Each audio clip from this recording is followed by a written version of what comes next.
Ce matin, la pluie a un peu calmé l'affluence. La procédure est rapide, quelques coups de stylo, mais parfois des erreurs se glissent dans le formulaire. Oui, En effectuant votre procuration, vous avez marqué la date du second tour. tout à Un fait. truc qu'il ne faut pas faire. Voilà. En fait, ça c'est on va dire un petit piège. Ils ont tendance à mentionner la date du second tour alors qu'il ne le faut pas. Et du coup, ce qui fait qu'on est obligé de refaire toute la procédure. Est-ce que vous pouvez me dire à peu près à combien de procurations vous êtes par an? Alors combien de procurations, je ne pourrais pas vous dire parce que tout dépend des personnes qui veulent se présenter pour effectuer les procurations. Vous avez un rythme quand même plutôt soutenu?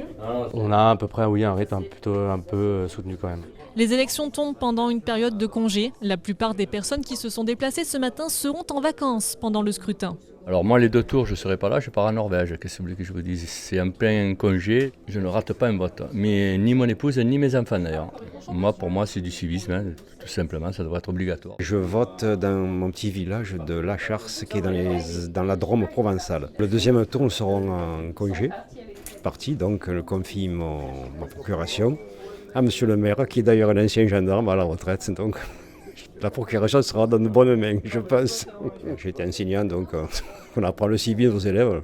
On commence par soi-même, comme on dit, voilà. J'ai toujours voté. Pour les 2 tours. Je suis de mariage en Espagne. Il m'arrive occasionnellement de ne pas voter, mais là, particulièrement, oui. Il n'y a pas de date limite pour établir une procuration, mais il est conseillé d'effectuer la démarche rapidement. Vous vous assurez ainsi que la procuration pourra être prise en compte par la mairie de votre commune.